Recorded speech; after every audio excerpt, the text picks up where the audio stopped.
Hello बेटा, आप सभी को मेरा नमस्कार। तो हमारी series master classes zoology clear है। तो केमिकल कोऑर्डिनेशन इंटीग्रेशन जिसको मैं आज 10 मिनट में कवर करने वाला हूं। और बता दो बेटा, लास्ट ईयर केमिकल कोऑर्डिनेशन से 4 क्वेश्चन थे, ठीक है। नीट 2025 में 4 क्वेश्चन थे। एनसीईआरटी की मैंने एक एक लाइन बहुत खूबसूरत तरीके से मैंने ऐड की है, ठीक है। सारे हार्मोन के फंक्शन और सारे हार्मोन से रिलेटेड डिसऑर्डर्स, पूरा एकदम विद एक्शन मैकेनिज्म कंप्लीट है। तो स्टार्ट करता हूं, फटाफट आ जाऊं। तो सबसे पहले मैं बात करता हूं पिट्यूटरी और हाइपोथैलेमस को मैंने एक साथ कंबाइन कर दिया है, ठीक है। हाइपोथैलेमस पिट्यूटरी को कंट्रोल करता है, ठीक है। और पिट्यूटरी के 2 पार्ट होते हैं, anterior pituitary, posterior pituitary. Hypothalamus anterior pituitary को कंट्रोल करता है with the help of portal system.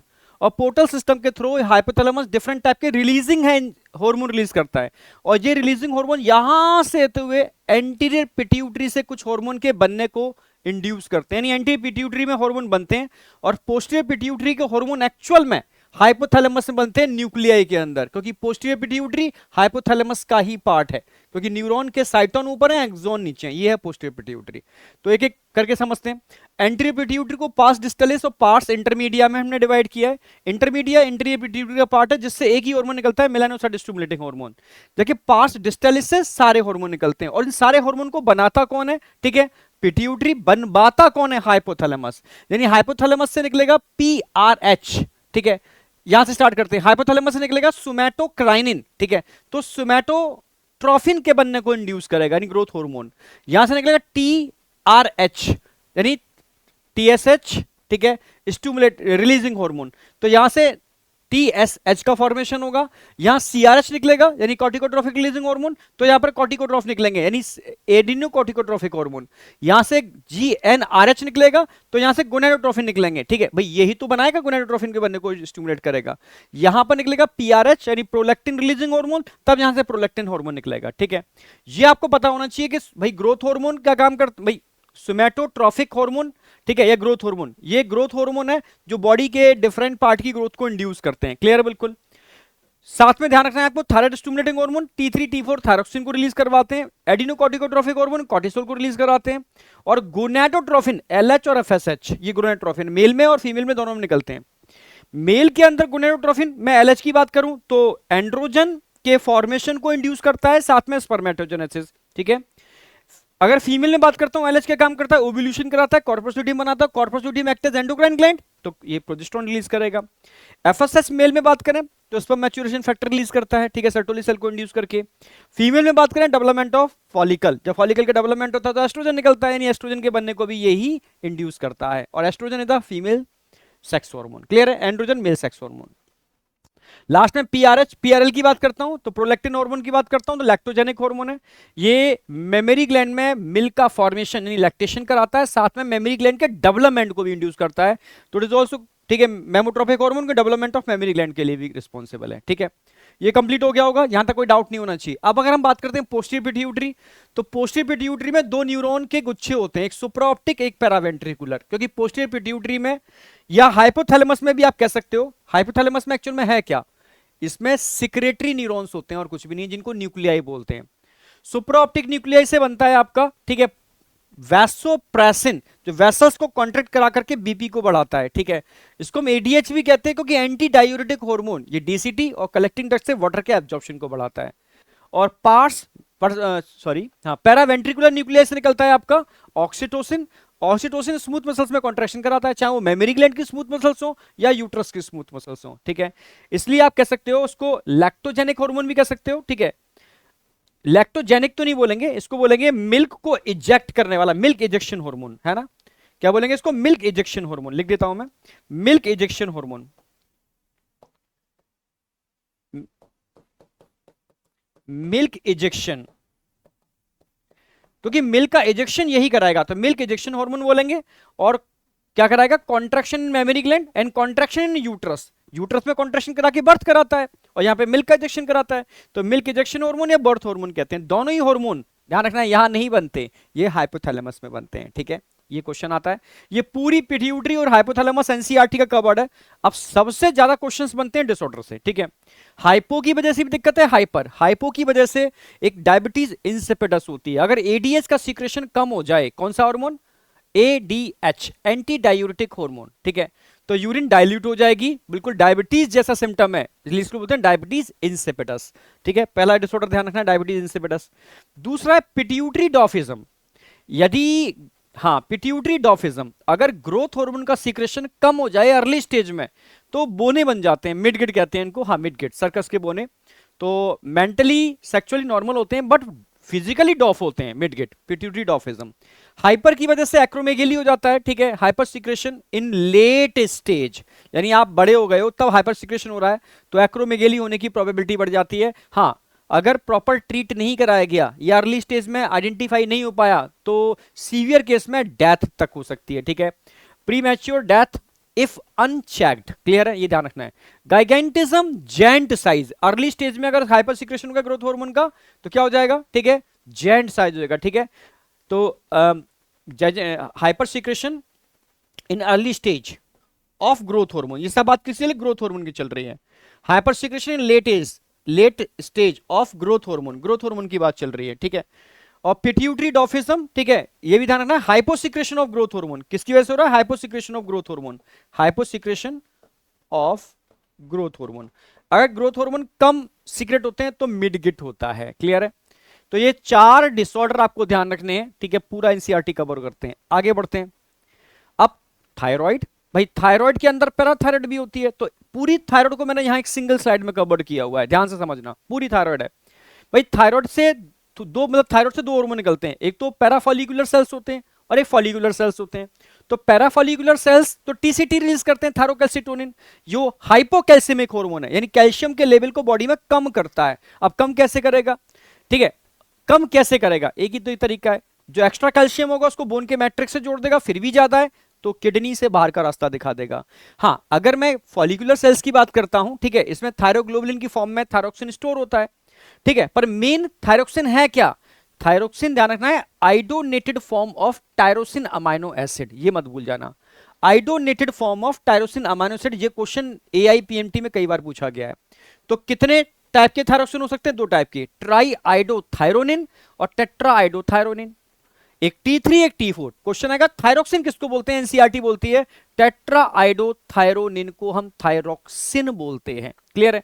काम क्या होता है थायरोक्सिन का, भाई एक तो बीएमआर को रेगुलेट करता है, बेसल मेटाबॉलिक रेट को तो पता ही है आपको, साथ में एरेथ्रोपोइसिस कराता है, समझे, हाँ, एरेथ्रोपोइसिस को इंड्यूस करता है, ब्लड ग्लूकोज लेवल को बढ़ाता है, यानी फैट प्रोटीन कार्बोहाइड्रेट को तोड़ करके, और वाटर इलेक्ट्रोलाइट बैलेंस करने का काम करता है। 4 फंक्शन आपको याद रखने हैं बस, ठीक है। थायराइड कंप्लीट है आपकी, इसके अलावा कुछ भी नहीं। अब डिसऑर्डर पर आ जाओ, हाइपो और हाइपर, भाई हाइपो सिक्रेशन ऑफ थायरोक्सिन होगा, ठीक है, तो hypo secretion of thyroxine, thyroxine की बात चल रही है, और हाइपर सिक्रेशन ऑफ थायरोक्सिन, आप समझ लो, ठीक है। अगर थायरोक्सिन का कम सिक्रेशन होता है तो सिंपल ग्वाइटर हो जाता है, ठीक है, यानी घेंगा कहते हैं इसको, क्योंकि आयोडीन की कमी से, खाने में आयोडीन की कमी से थायरोक्सिन कम बनेगा, तो आयोडीन को लेने के लिए साइज बढ़ाती है ग्लैंड अपना, ठीक है। एक है क्रिटिनिज्म, ड्यूरिंग प्रेगनेंसी अगर मदर के अंदर हाइपोथायरॉयडिज्म हो गया, ठीक है, हाइपोसिक्रेशन ऑफ थायरोक्सिन, तो एबनॉर्मल बेबी होता है, इसको हम क्रिटिनिज्म बोलते हैं, जो मतलब डीफ म्यूटिज्म हो जाता है, सुनने बोलने की क्षमता नहीं होती इसको, एबनॉर्मल स्किन हो जाती है, ठीक है, लो आईक्यू लेवल हो जाता है, ठीक है, मेंटली सेक्सुअली फिजिकली तीनों तरीके से डॉफ हो जाता है बच्चा, ठीक है।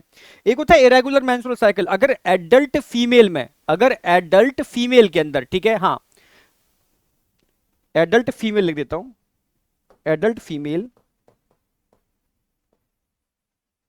एडल्ट फीमेल के अंदर अगर हाइपोथायरॉयडिज्म हो गया तो इरेगुलर मेंस्ट्रुअल साइकिल हो जाएगी, मेंस्ट्रुअल साइकिल इरेगुलर हो जाएगी, ठीक है, ये भी सिम्टम ठीक नहीं है। हाँ, हाइपर सिक्रेशन में ध्यान रखना, एक्सोप्थेल्मिक गॉइटर, ऑप्था, आंखें बाहर निकल जाती हैं, exophthalmic goitre, it is also called grave disease, ठीक है, आंखें बाहर आ जाती हैं due to excessive deposition of mucus behind eye ball, ठीक है। एक और ध्यान रखना है, डायबिटोजेनिक इफेक्ट, अगर थायरोक्सिन का लेवल बढ़ जाए तो फैट प्रोटीन कार्बोहाइड्रेट को तो तोड़ ही रहा है, मतलब ब्लड ग्लूकोज लेवल को बढ़ा देता है, लाइक ठीक है, ग्रोथ हार्मोन, जैसे ग्रोथ हार्मोन बढ़ाते हैं ऐसे ये भी बढ़ा देता है, ठीक है। चलो, अच्छा, पैराथायराइड हार्मोन की बात करते हैं। पैराथायराइड ग्लैंड की ये 2 पेयर होती है, इससे जो हार्मोन रिलीज होता है वो है पीटीएच, वो था टीसीटी, ये है पीटीएच, ठीक है, ये हाइपर कैल्सियमिक है, वो क्या था, हाइपोकैल्सियमिक था।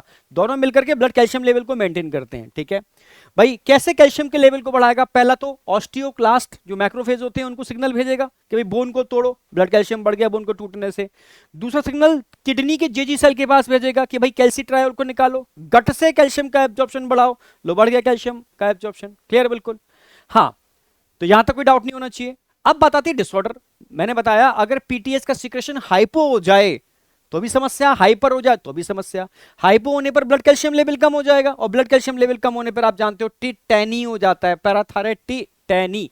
जबकि हाइपर सिक्रेशन हो जाए तो बोन ज्यादा ब्रेक कर जाएंगे, और बोन का ब्रेकडाउन अगर ज्यादा हो जाएगा तो ऑस्टियोपोरोसिस हो जाएगी, सिंपल सी बात है। ठीक है, आगे बढ़ते हैं।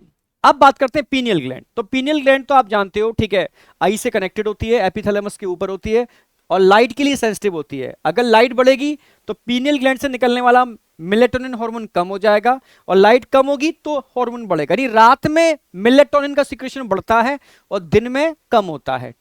समझ रहे हो ना मेरी बात, यानी दिन और रात को मेंटेन कर रहा है, आपकी बायोलॉजिकल क्लॉक को मेंटेन कर रहा है, आपकी 24 आवर की डाईयूरनल साइकिल को मेंटेन कर रहा है। समझ रहे हो, यानी स्लीप वॉक साइकिल को मेंटेन करने का काम करता है, इसीलिए ये बहुत इंपॉर्टेंट है। ठीक है, तभी तो ये इनडायरेक्टली आपकी इम्यूनिटी को कंट्रोल करता है। सोना बहुत जरूरी है बताते हैं। ठीक है, आपके बॉडी टेम्परेचर को मेंटेन करता है, रात के टाइम पर बॉडी टेम्परेचर कम हो जाता है, दिन में बढ़ता है, इसी की वजह से आपके डाइजेस्टिव सिस्टम को मेंटेन करता है। ठीक है, आपके बीएमआर को कंट्रोल करता है, फीमेल के अंदर मेंस्ट्रुअल साइकिल को कंट्रोल करता है, आपके पिगमेंटेशन को कंट्रोल करता है। समझ रहे हो ना मेरी बात, तो इनडायरेक्टली आपके बॉडी डिफेंस में भी काम आता है। तो फंक्शन क्या क्या है, तो डाययूरनल साइकिल को मेंटेन कर रहा है, आपकी नॉर्मल रिदम को, स्लीप वॉक साइकिल की, बॉडी टेम्परेचर हो गया दूसरा, और मेटाबॉलिज्म हो गया तीसरा, पिगमेंटेशन हो गया, मेंस्ट्रुअल साइकिल हो गई, डिफेंस कैपेबिलिटी हो गई।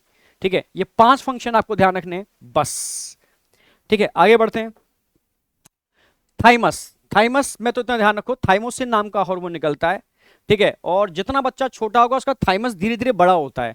ऑप्टिमम साइज हो जाने के बाद फिर जैसे जैसे ओल्ड एज आती है ये रिड्यूस होना चालू हो जाती है और डिसअपीयर हो जाती है। यानी छोटे बच्चे का immune system comparative old person ज्यादा बेटर होता है। क्लियर है, क्योंकि थाइमोसिन बहुत इंपॉर्टेंट हार्मोन है, ये बी लिम्फोसाइट और टी लिम्फोसाइट दोनों के फॉर्मेशन, मैच्योरेशन, डिफरेंशिएशन को इंड्यूस करता है, यानी आपकी इम्यूनिटी के लिए सबसे इंपॉर्टेंट हार्मोन है। क्लियर बिल्कुल।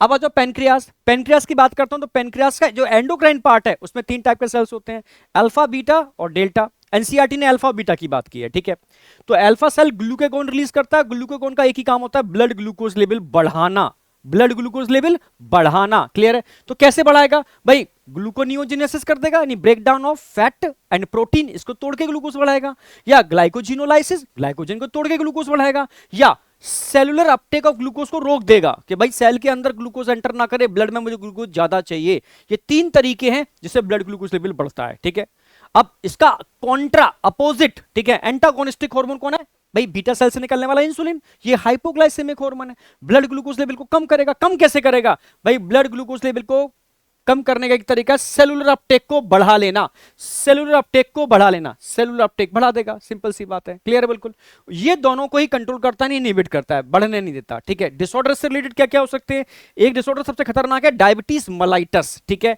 इसमें ब्लड ग्लूकोज लेवल बढ़ जाता है, ब्लड कीटोन बॉडीज बढ़ जाती हैं, क्योंकि इनकंप्लीट ब्रेकडाउन ऑफ फैट बढ़ जाता है।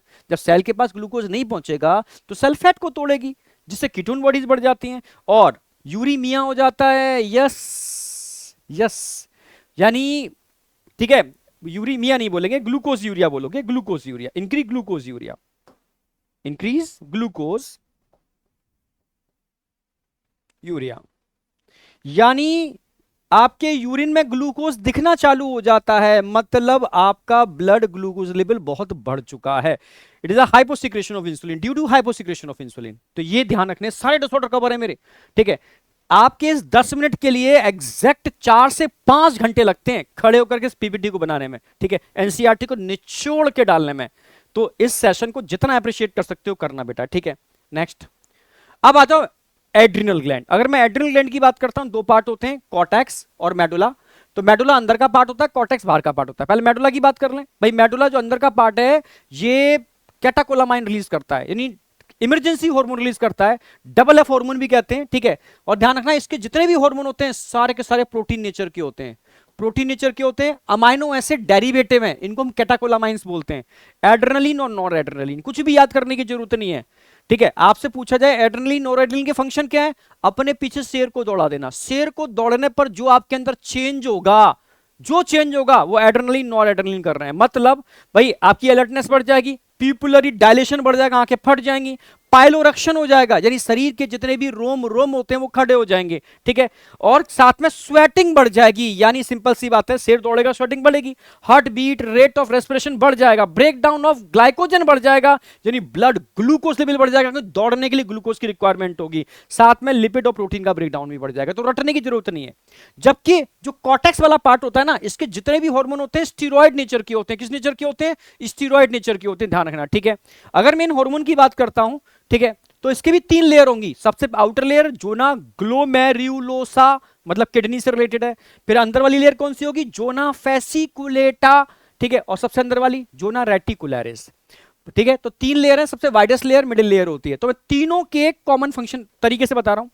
भाई जोना ग्लोमेरुलोसा आउटर है, 4 बातें ध्यान रखनी है। ग्रुप ऑफ हार्मोन क्या है? मिनरलोकॉर्टिकॉइड। मेन हार्मोन कौन सा है? एल्डोस्टेरोन। तो मेन हार्मोन के सीक्रेशन को कंट्रोल कौन करता है? रास, रेनिन एंजियोटेंसिन एल्डोस्टेरोन सिस्टम, यही तो एल्डोस्टेरोन के सीक्रेशन को कंट्रोल करता है, ठीक है। अच्छा, एल्डोस्टेरोन करता क्या है? एल्डोस्टेरोन यानी सोडियम और वाटर के एब्जॉर्प्शन को कंट्रोल करता है। Aldosterone increase absorption of sodium and water from DCT, कहीं वही रिसेप्टर होते हैं पर, ठीक है। फास्फोरस और पोटेशियम के एलिमिनेशन को बढ़ाता है, बाहर का रास्ता दिखाता है इनको। यानी इसकी वजह से क्या होगा? इसकी वजह से वाटर इलेक्ट्रोलाइट बैलेंस होगा और ब्लड की ऑस्मोलैरिटी, ब्लड प्रेशर मेंटेन रहेगा। इनडायरेक्टली ये काम कर रहा है। अगर मैं बात करता हूं मिडिल लेयर, ठीक है, फेसिकुलेटर, तो यही 4 बातें यहां याद रखनी है। भाई ग्रुप ऑफ हार्मोन क्या है? ग्लूकोकॉर्टिकॉइड्स। तो मेन हार्मोन क्या है? कॉर्टिसोल, हाइड्रोक्सीकॉर्टिसन भी कहते हैं। सीक्रेशन कौन कंट्रोल करता है? एडिनोकॉर्टिकोट्रोफिक हार्मोन, एसीटीएच। काम क्या है कॉर्टिसोल का? तो भाई मैंने बताया था, जब भी आप स्ट्रेस में होते हो कॉर्टिसोल लेवल बढ़ जाता है, और कॉर्टिसोल लेवल बढ़ना अच्छी बात नहीं है, नो डाउट। कॉर्टिसोल लेवल आपके ब्लड ग्लूकोज लेवल को बढ़ा देता है, पर ये इमरजेंसी में निकल रहा है, स्ट्रेस के टाइम पर निकल रहा है, आपके इम्यून सिस्टम को घटा देता है, ठीक है। Stimulate formation of RBC, erythropoiesis को ये भी इंड्यूस करता है, जैसे मैंने बताया था आपको, ठीक है। थायरोक्सिन काम कर रहा था, वो ये भी काम करता है। एंटी स्ट्रेस हार्मोन है, ब्लड ग्लूकोज लेवल को बढ़ाता है पर इम्यूनिटी को घटा देता है, इसलिए इसको बहुत सारी जगह यूज करते हैं। ऑटो इम्यून डिसीज के अंदर, ऑर्गन ट्रांसप्लांटेशन के अंदर, एलर्जी के अंदर, इन्फ्लामेशन के अंदर, ये सारे वो डिसीज हैं जब hyper activation of immune system की वजह से होते हैं। तो इनको सप्रेस करने के लिए इस कॉर्टिसोल को आज यूज करते हैं लोग, एस्थेमेटिक अटैक में यूज करते हैं इसको, ठीक है। तो एकदम क्लियर है, इससे बाहर कुछ भी नहीं आएगा। लास्ट में है जोना रेटिकुलरिस, सबसे अंदर की लेयर होती है, हाँ सबसे अंदर की लेयर होती है। Sex corticoid, group of hormone sex corticoid, main hormone 2, एक तो होता है, ठीक है, एस्ट्राडायोल, और दूसरा होता है डीएचईए। ये तो भाई एस्ट्राडायोल समझ गए होगे, फीमेल सेक्स हार्मोन है, और डीएचईए ये मेल सेक्स हार्मोन है, इसको एंड्रोजन कहते हैं, ठीक है, कॉमनली एंड्रोजन कहते हैं। ये डीएचईए और एस्ट्राडायोल मेल में भी होते हैं, फीमेल में भी होते हैं, क्योंकि भाई ये तो समझ रहे ना मेरी बात, हाँ ये तो एड्रिनल ग्लैंड से निकल रहे हैं, दोनों के पास होती है। डीएचईए क्या करता है? मेल और फीमेल बॉडी हेयर को यही कंट्रोल करता है, प्यूबिक हेयर, ठीक है, यही कंट्रोल करता है, फेशियल हेयर यही कंट्रोल करता है, ठीक है, एट प्यूबर्टी। तो प्यूबर्टी में मेल और फीमेल में दोनों में चेंजेस होते हैं, वो यही हार्मोन इसके लिए रिस्पॉन्सिबल है। अब डिसऑर्डर सबसे इंपॉर्टेंट तो एनसीईआरटी में एक ही डिसऑर्डर दे रखा है, ठीक है, एडिसन्स डिसीज। तो एडिसन्स डिसीज में से ध्यान रखना तभी होगी जब अचानक से जैसे किसी इंसान का एक्सीडेंट हो जाए और कॉर्टेक्स का एक बार टूट के अलग हो जाए तो हाइपोसिक्रेशन होगा। तो due to hyposecretion of glucocorticoid और मिनरलोकॉर्टिकॉइड एडिसन्स डिसीज होती है, ठीक है। पर पुराने क्वेश्चन देखोगे ना जो एनसीईआरटी में नहीं थे, आउट ऑफ एनसीईआरटी क्वेश्चन ज्यादा आते थे, तब कुशिंग सिंड्रोम और कून डिसीज भी पूछी गई है, due to hyper secretion of glucocorticoid, due to hyper secretion of mineralocorticoids. ये बस एक ऑप्शनल में याद रखना, पर क्वेश्चन हमेशा एडिसन्स डिसीज पे आएगा, ठीक है। ये कंप्लीट हो जाते हैं आपके ग्लैंड्स, ठीक है। टेस्टिस ओवरी में यहां नहीं करा था, वो मैं आपको ह्यूमन रिप्रोडक्शन का दूंगा, ठीक है, आप मुझे बताना तो उसका भी मैं बना के दूंगा आपको, पर कमेंट में मुझे चाहिए कि तुम और क्या क्या चाहते हो। लास्ट स्लाइड है, ठीक है। जितने भी मैसेंजर्स होते हैं हमारी बॉडी में, hormones all are primary messengers, ठीक है। ये 2 तरीके के हो सकते हैं, लिपिड सॉल्युबल या वाटर सॉल्युबल। भाई जो लिपिड सॉल्युबल होगा वो स्टेरॉइड नेचर का होगा, ठीक है, या थायरोक्सिन भी लिपिड सॉल्युबल होता है, ठीक है। तो स्टेरॉइड्स होंगे या थायरोक्सिन होगा, T3 T4 ये भी लिपिड सॉल्युबल होते हैं, ठीक है, आइसोनेटेड फॉर्म में। इसलिए स्टेरॉइड्स कौन से हार्मोन हो सकते हैं? सारे सेक्स हार्मोन स्टेरॉइड्स हैं। एड्रेनल कॉर्टेक्स के सारे हार्मोन स्टेरॉइड्स हैं, तो आपको क्लासिफिकेशन याद हो गया, ठीक है। जबकि वाटर सॉल्युबल प्रोटीन, पेप्टाइड और अमाइनो एसिड नेचर के जितने भी होंगे सारे के सारे वाटर सॉल्युबल हैं, ठीक है। तो ये सारे आपको याद रहेंगे, बस आपको याद रखने ये सारे सेक्स हार्मोन स्टेरॉइड हैं, कॉर्टेक्स के स्टेरॉइड हैं। ये स्टेरॉइड नहीं है, प्रोटीन नेचर के हैं, पर आइडोनेटेड फॉर्म में, इसलिए लिपिड सॉल्युबल होते हैं, ठीक है। और बाद बाकी ये सारे वाटर सॉल्युबल हैं, तो आपको याद हो गए हार्मोन, ठीक है। अब ये इनके रिसेप्टर्स कहां होते हैं भाई, लिपिड सॉल्युबल है, और लिपिड की मेम्ब्रेन क्रॉस करके सीधे डीएनए पर जाएंगे, ठीक है। यानी साइटोसोलिक रिसेप्टर होंगे, डीएनए पर होंगे, मेम्ब्रेन वाले रिसेप्टर्स नहीं होंगे, जबकि इनके रिसेप्टर मेम्ब्रेन के ऊपर होंगे, लिपिड मेम्ब्रेन के ऊपर एक्स्ट्रा सेलुलर रिसेप्टर्स होते हैं। तो ये यहां बाइंड करेंगे तो इनको सेकेंडरी मैसेंजर की रिक्वायरमेंट पड़ेगी। क्वेश्चन आएगा सेकेंडरी मैसेंजर की रिक्वायरमेंट किस किस हार्मोन को पड़ती है, तो आपको ढूंढना है नॉन स्टेरॉइडल कौन है, ठीक है, उसको जरूरत पड़ेगी। तो कैल्शियम एटीपी, जीटीपी, ठीक है, एटीपी नहीं, cyclic AMP, cyclic AMP, cyclic G, cyclic adenosine monophosphate, GMP, P है ये, ठीक है। Cyclic AMP, cyclic AMP, cyclic GMP, ठीक है। और IP3 इनोसिटोल ट्राइफॉस्फेट, ये क्या है बेटा, एक तरीके से सेकेंडरी मैसेंजर का काम करते हैं। एएमपी एटीपी भी हो सकता है, साइक्लिक एएमपी है, ठीक है। इनके रिसेप्टर सीधे कहां होते हैं, सीधे इनके रिसेप्टर आपको ध्यान रखने हैं, ठीक है भाई। इनके तो डीएनए के ऊपर ही होंगे ना डायरेक्टली, ठीक है। यहां से बाइंड करेंगे, फॉर्मेशन ऑफ प्रोटीन आएगा, देन फंक्शन ऑफ प्रोटीन आएगा, ठीक है। समझ गए ना, हाँ, formation of protein and function of protein, ठीक है। टाइम ज्यादा हो गया पर टेंशन मत लो, ठीक है। तो मैंने चैप्टर पूरा कवर करा दिया इसीलिए, ठीक है। तो ध्यान रखना है कि जब भी प्रोटीन का फॉर्मेशन होगा, जब भी प्रोटीन का फॉर्मेशन होगा, ठीक है, फॉर्मेशन ऑफ प्रोटीन, फिर इसको क्या, इसको केमिकल रिस्पांस बोलेंगे, इसको फिजिकल रिस्पांस बोलेंगे, फंक्शन ऑफ प्रोटीन को, ठीक है। तो यहां आपका पूरा चैप्टर खत्म हो जाता है, यस। तो अब मुझे कमेंट में एक चीज चाहिए कि बेटा सेशन कैसा रहा, ठीक है। अपनी तरफ से इतने बड़े चैप्टर को जिसमें 4 क्वेश्चन आ रहे हैं, मैंने बहुत कम टाइम में समराइज कर दिया है, ठीक है, पूरा ही करा दिया है। और सबसे इंपॉर्टेंट चीज, मुझे कमेंट चाहिए इससे रिलेटेड, और प्लस आगे तुम्हें और कौन कौन सा चैप्टर चाहिए, ठीक है। मुझे बता दोगे तो आज शाम तक मैं दूसरा चैप्टर आपको दे दूंगा, ठीक है। मुझे एक चैप्टर को बनाने में 5 घंटे लगते हैं, मैं बता दूं, खड़े खड़े एक एक पीपीटी बनाता हूं, एग्जैक्ट 5 घंटे लगते हैं। थोड़ा सेशन को अप्रिशिएट करोगे तो मैं और बेटर तरीके से उसको, मतलब पूरा बायो का आपको बना के दे दूंगा, ठीक है। तो ठीक है, कमेंट में बताना, फिर करते हैं आज शाम को सेकंड लेक्चर देता हूं आपको मैं।